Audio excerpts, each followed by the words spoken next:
The jungle was thick, dark, and full of danger. Every step sounded like a warning, and the air was hot like a fever. Rick, a human soldier in a heavy exoskeleton suit, moved carefully through the twisted alien trees. His visor blinked red warnings low. Power, high humidity, signs of movement. But he didn't stop. He wasn't on patrol. He wasn't on a mission. He was searching for someone. A faint signal had appeared on his scanner. Distress beacon, weak and flickering. When Rick followed, he didn't expect to find anything alive. But then he saw her. Half buried under fallen metal and scorched branches was an alien woman. Her armor was broken, one leg bent wrong, and her helmet cracked open on the left side. A soft blue liquid, her blood ran down her cheek. Rose slowly, still breathing. Rick froze. She was Zalkari, the enemy. But something about the way she lay there silent, defeated, vulnerable hit him deep. She wasn't a threat now. She was just dying. He stepped closer. Her eyelids fluttered. Open. One eye, glowing violet, locked onto his. She tried to lift her arm but failed. Her voice was hoarse, cracked. Don't touch me, she whispered. Leave me here. Rick crouched beside her. You're hurt bad? I can help. No. Help, she coughed, lips trembling.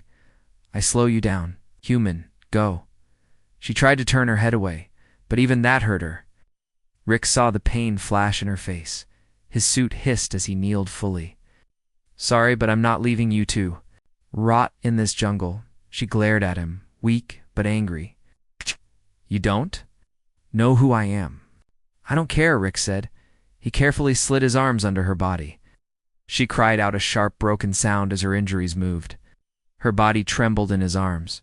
The exoskeleton adjusted worry as it took on her weight. Rick felt it. Strange she was light, but the suit was old. It was never built for long hauls through wild terrain. Still.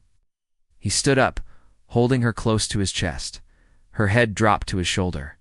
You're foolish. I've been called worse, he said, walking into the jungle again. Behind him, the wreckage of her pod burned in silence. The jungle watched as if surprised the human didn't kill her and move on. Hours passed. Rick moved slowly through mud and roots. His HUD kept blinking red. The scanner picked up signs of movement nearby.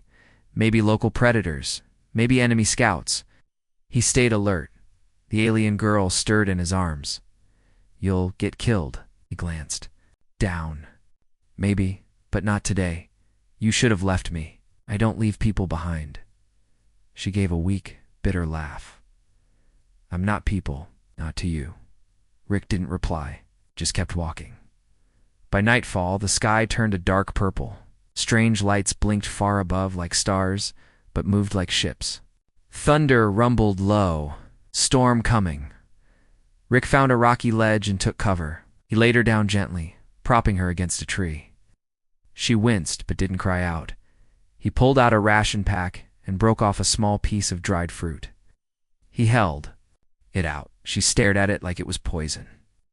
Why are you doing this? Rick's voice was soft. Because if I were in your place, I'd want someone to do the same. She looked away, but her hand slowly reached out. She took the fruit and chewed carefully. Silence fell again, but something between them had changed.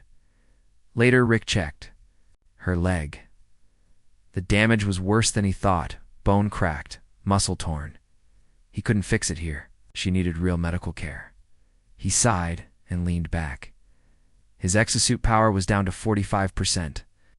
Enough for maybe one more full day of walking, carrying her. After that, it was his legs. Or death.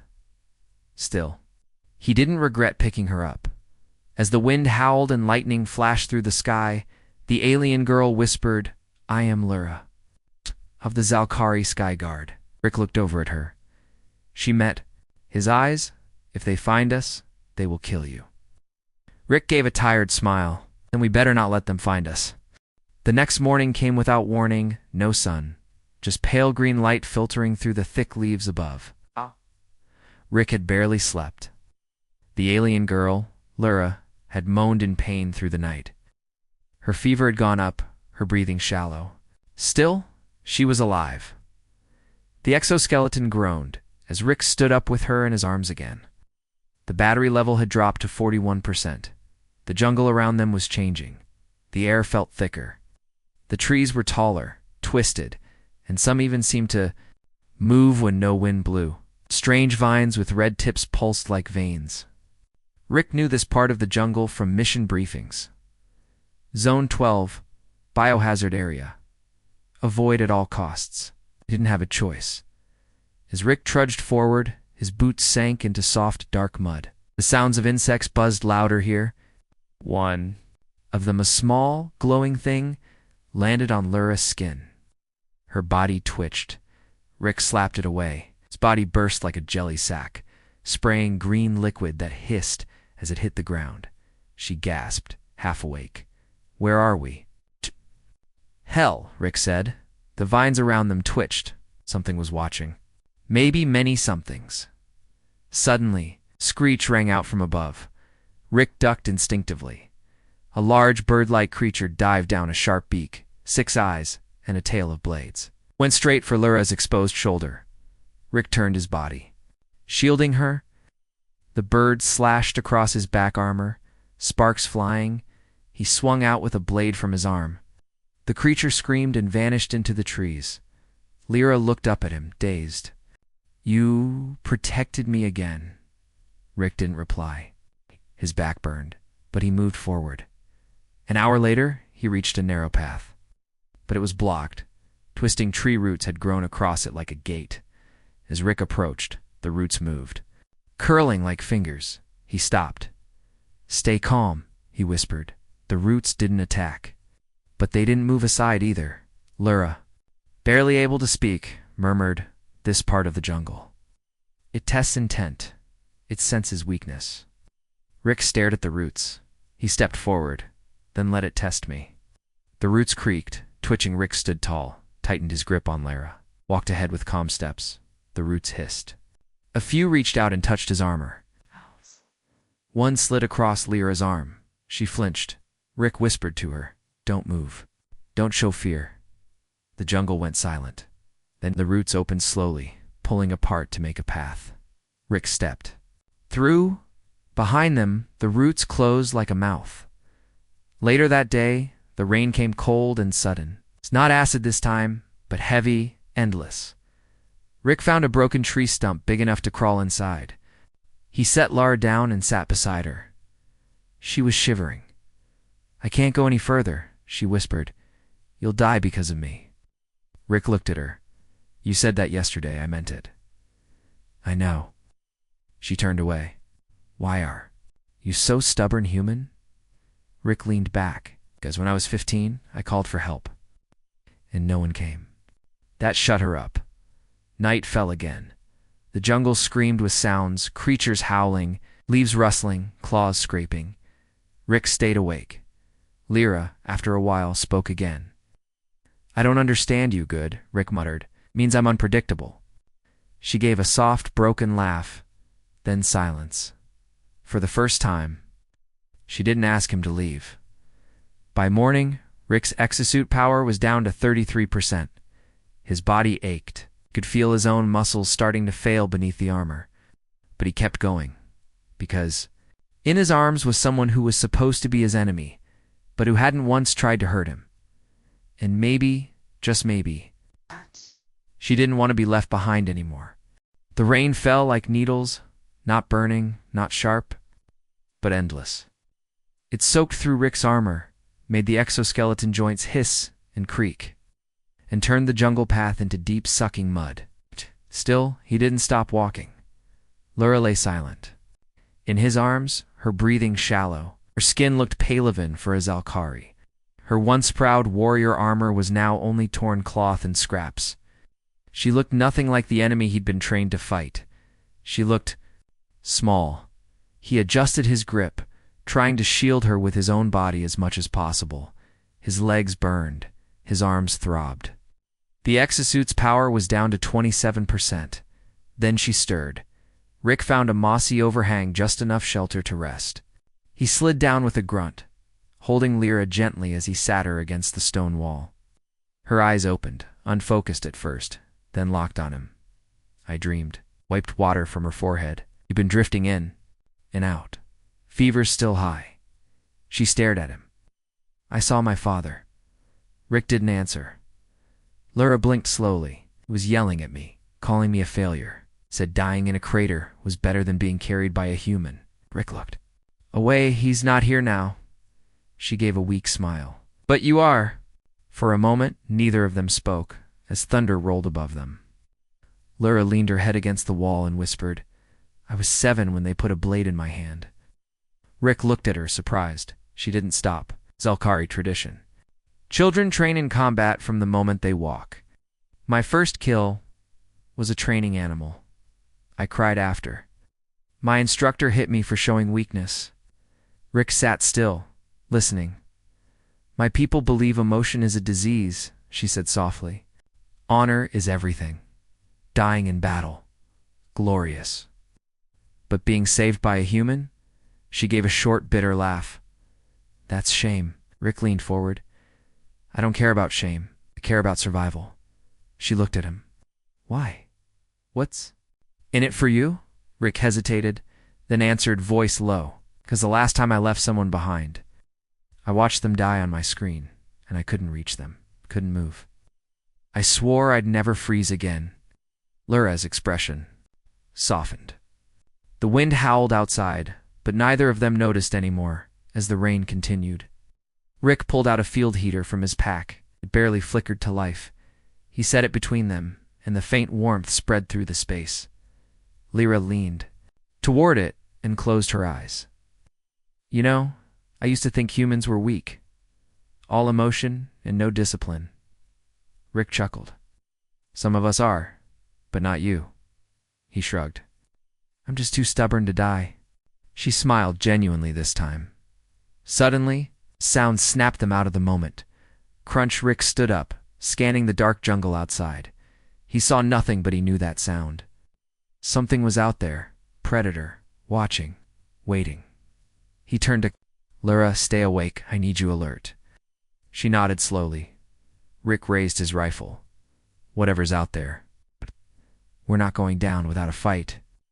Laura, despite her injuries, reached for the small knife strapped to her waist. Her hand trembled but held firm. Rick glanced at her hand for the first time. He didn't see a burden. He saw a partner. The creature didn't come closer. After a few tense minutes, it moved away. The sound of its retreat slowly faded into the jungle. Rick sighed and sat down again. Laura was still holding the knife. You've changed, she said quietly. So have you. Silence again. But it wasn't uncomfortable this time, as dawn broke and the rain stopped. Rick looked out at the mist-covered jungle ahead, still a long way to go. But something was different now. He looked down at Lara. She was asleep. Her hand was resting gently on his forearm, not by accident, by choice. The fog was thicker than smoke. Rick could barely see 3 feet in front of him as he moved through the jungle, holding Lara close to his chest. Her breathing was steadier now, but she still couldn't walk. Her leg was swollen and wrapped in torn cloth. Every bump in the uneven ground made her wince. The exosuit's battery was down to 18%. Rick knew what that meant soon. It would shut down completely. No powered arms, no leg support, no strength assist. Just him, his muscles, and whatever stubborn. Fire was left in his soul. And right now, he needed that fire, because up ahead, the ground ended. The cliff dropped straight down into nothing, far across the gap. Rick saw the other side just barely visible through the mist. His HUD scanned it.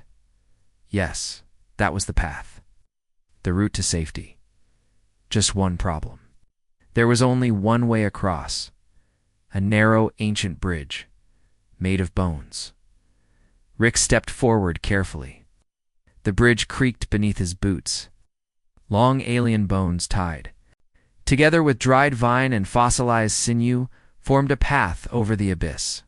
The bones were massive, too big to belong to any creature Rick had ever seen. Some still had carvings on them. Symbols. Faces. Don't go, Lara said softly in his arms. This place is cursed. Rick looked down at her. You've been here before? She nodded slowly. When I was a child, this bridge, it's sacred. It only lets the strong cross. Rick raised an eyebrow. Define strong, not just muscle, she said. It judges your heart, he sighed. Of course it does. He placed his first foot on the bridge. The bones beneath him shifted slightly. Groaning like something waking from a deep sleep, Rick took a slow, deep breath, then another step, and another. Each time he moved, the bones responded, whispered, twitched. At one point, the entire bridge seemed to breathe. Halfway across, the mist thickened. The other side vanished from view. Rick kept walking until the voice came. It wasn't spoken aloud. It was inside his head. Unworthy. Rick froze. Lyra's eyes shot open. Did you hear it? He nodded. The voice came again. Weak, carrying. A burden. She has no use now. Drop her. Rick's jaw tightened. No, you will fall. He took another step. The bones cracked beneath his feet. One snapped hand, Rick nearly lost balance. The exosuit groaned, trying to adjust. Lyra gripped his chest plate weakly. Leave me. Just this once, I understand. No, Rick growled. You're not dead weight. You're alive. That's enough. Then prove it. Suddenly, the wind picked up. The bridge shook violently. Bones snapped, vines whipped through the air. Rick dropped to one knee, trying to shield Lyra. Everything around them screamed. Not in sound, but in pressure, in rage. The bridge wanted him to. Fail, Rick slowly stood up again. His body trembled. The suit flashed red critical battery, 8%. He looked down at Lyra. Her face was pale, but her eyes were strong. And then she did something unexpected. She pulled off one of her bracelets. Silver band with ancient Zalkari script. Rite of passage, she said. I never used it. Until now. She held it up and whispered something in her language. The bracelet glowed. The bridge stilled. The bones beneath Rick's feet stopped shaking. The wind vanished. The pressure lifted. The voice was gone. Laura smiled faintly. You passed. Rick looked down at her. That thing almost killed us. She laughed softly. Yes, but you didn't let go. They reached the other side. Rick stepped off the bridge and behind them. The bones began to disintegrate into ash, vanishing into the mist like they'd never existed. No turning back. He collapsed behind a boulder, gently laying Lyra on a patch of moss. His arms burned. The exosuit gave one final beep and powered. Down, he was on his own now, but they were still alive, and for the first time since. This journey began. Lyra looked at him not with fear, not with shame, with trust. The night after the bone bridge was the coldest yet. No rain, no wind, just silence. Rick sat with his back against a giant root, exosuit dead, his arms sore from carrying Lyra all day. His body felt like stone, but he refused to sleep. Something was wrong. Lyra had stopped talking. He looked over at her. She lay curled on a pile of moss he had gathered, shivering. Her lips were slightly blue, and her skin, once a soft violet, was now pale silver. Rick moved beside her. Lyra? No answer. He placed his hand on her, forehead burning. Her body was on fire from the inside. He cursed under his breath and grabbed the last of his med packs. One auto-injector left. He jabbed it into her arm. No response. Her breathing was shallow. Too shallow. Rick felt panic rise in his chest, but he shoved it down. He scanned the area with what little his HUD still displayed. No medical shelters, no humans nearby, no signal to call for AC. He was alone, and she was slipping away. He unwrapped her bandages. The wound on her leg was worse than before. Dark. Lines were spreading from the cut, crawling like cracks through her skin. Infection. Toxin? Or something worse. He remembered what she said about the jungle testing the heart. Maybe it had left something behind. Rick ran to a nearby plant he'd passed earlier, its leaves bright blue, dotted with red sap. Lyra had once whispered. About it. Cooling bloom, she had said. Zalkari use it for fever? He crushed the leaves and packed them around her wound. The sap was sticky and cold. Still, her breath was fading. He knelt beside her and whispered, "Hey, you promised to stay awake, remember?" Still nothing. Rick closed his eyes. He didn't pray, he didn't believe in gods, but he remembered something, a story from long ago. It was told to him as a child. Heat means the body is fighting, his mother used to say. If she burns, she's not giving up. Rick held on to that. She's fighting, he muttered. She's not done yet. Hours passed. The moon rose through the clouds, huge and red, like an eye watching from the sky. Then, at last, Lyra stirred. Her hand twitched. Then, her eyes fluttered open. Rick almost didn't believe it, but she looked at him. Her voice was hoarse. "Why? Are you still here?" He laughed, more from relief than anything. "Because someone has to make sure you don't set the forest on fire." She blinked slowly. "It hurts, I know." She looked down at her leg. "The plant. You used it," he nodded. "I remembered what you said." "You listened." He smirked. "I always listen. I just don't always understand." She smiled faintly. Then she winced. Rick steadied her. "I saw something," she whispered. "In the fever, I saw you, holding me, fighting to save me. Even when the jungle tried to take me." Rick nodded. "It wasn't a dream. That was real." She closed her eyes again. "I didn't want to die alone." "You won't," he said softly. A long silence followed. Then, out of nowhere, she asked, "If I die, will you remember me?"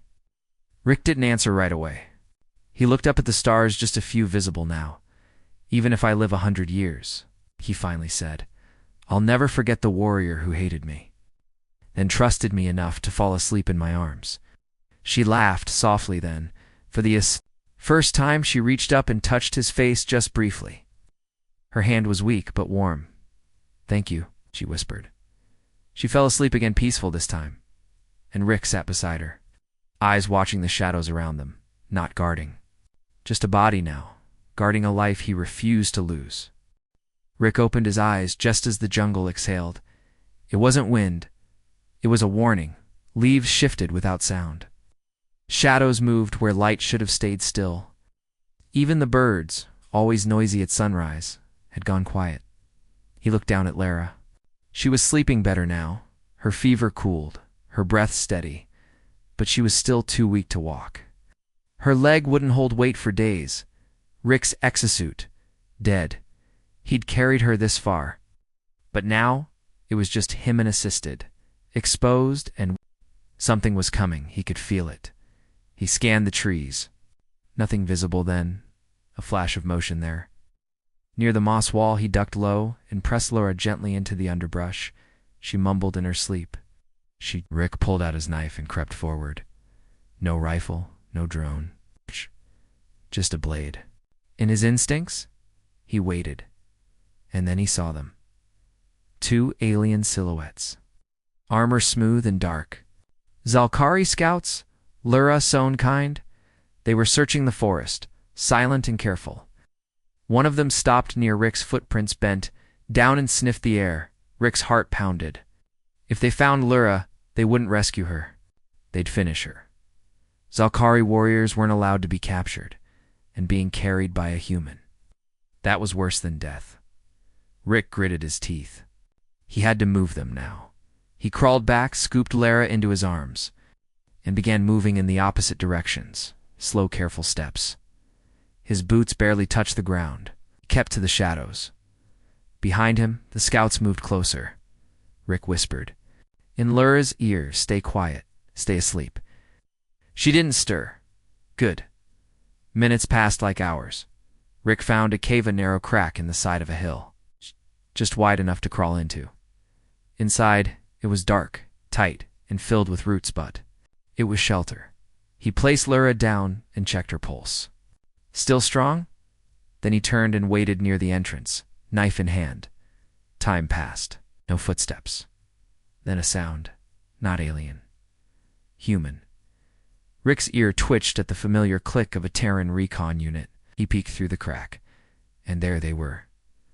3 human soldiers, full gear, talking softly, scanning the area with their wrist displays. Rick frowned. Why were they here? No missions were scheduled in this sector. Then one of them said something that made his blood freeze. HQ says we got an order, kill anything not human. Even if it's friendly, what about injured enemy? No difference. They don't want prisoners. Rick looked at Lyra. He was trapped between 2 hunting parties, 1 alien, 1 human. Both would kill her. One might shoot him too, just for being with her. He had a choice now. Leave her. Walk out. Say he found nothing. No one would know. She'd die quietly. Painless maybe, and he'd live. But then he remembered something, her hand, touching his face in the rain. Her weak voice. Thank you. That wasn't an enemy's voice. That was someone who trusted him. And Rick had already broken that trust. Once in his past with someone else he couldn't save, he wouldn't do it again. He dug into his pack. 2 smoke grenades, 1 flare, 1 broken. Communicator. An idea formed. He looked back at Lara. If this works, we run. If it doesn't, we run anyway. He waited until the human soldiers were closer, then pulled the pins. Smoke burst through the trees like a ghost. He fired the flare in the opposite direction, bright red, whistling through the air. Contact. 1 soldier yelled. Gunfire followed, loud and blind. The scouts and soldiers both panicked, firing at each other in the chaos. They didn't know who the real target was. Rick grabbed Lyra and ran. Branches slapped his face. His knees screamed, but he didn't stop.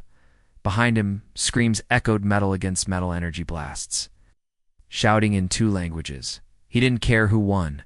He just had to get them out. Finally, collapsed under a fallen tree, panting heart. Racing, Lara opened her eyes. You smell like smoke. Rick grinned through the pain. So do you. She smiled. Was that all you? He nodded. I figured if both sides wanted to kill us, why not make them fight each other instead? She laughed softly. Then, after a pause, she said, You know, I would have done the same for you. That stopped him. He looked at her eyes, serious. Would you? She nodded. And for the first time, he believed her. 3 days. That's how long Rick had carried her, through toxic fog, across sacred bone bridges, past enemy soldiers, through jungle nightmares that tested not just strength but will, and now. Finally, they stood at the edge. Ahead of them was a wide cliff, high above the valley floor. The rising sun poured golden light across the trees below. For the first time in days, the sky was clear. No smoke, no screams, just silence and wind, and far, far across the valley.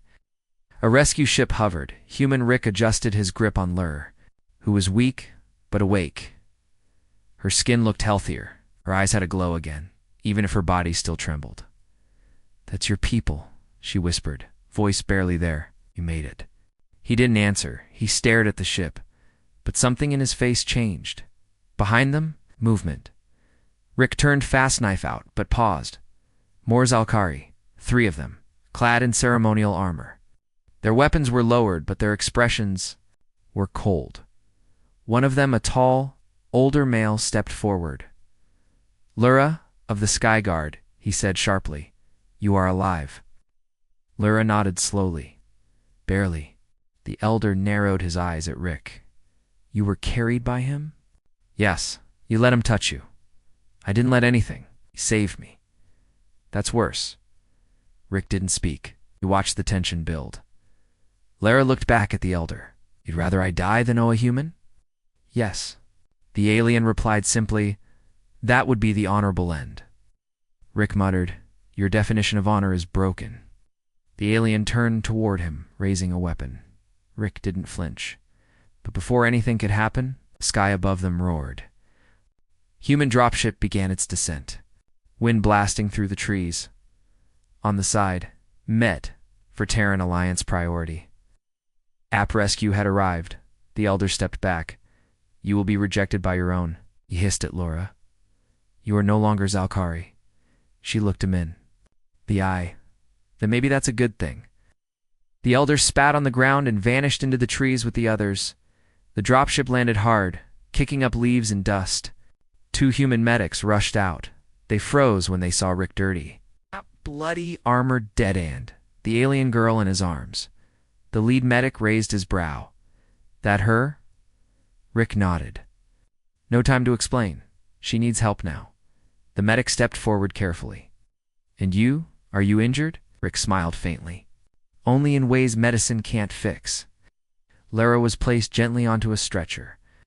As the medics worked, she looked up at Rick. They'll take me somewhere far, won't they? Most likely then. Will I see you again? Rick paused. I'll ask command. Maybe they'll let me visit the woman who technically saved me? She chuckled. We saved each other. The medics waved Rick over. She's stable. She'll be okay. Rick finally let himself exhale. He looked down at his hands, scarred. Burned, stained with her blood and his sweat. 3 days he didn't regret a second. As the dropship lifted off, Lara reached for his hand. He held it tightly, and in that moment, neither human nor alien mattered. Only survival. Only trust. Only what they'd become later. When asked why he risked his life to carry an enemy across one of the deadliest zones on the planet, Rick gave a simple answer. Because she didn't give up. So I didn't either.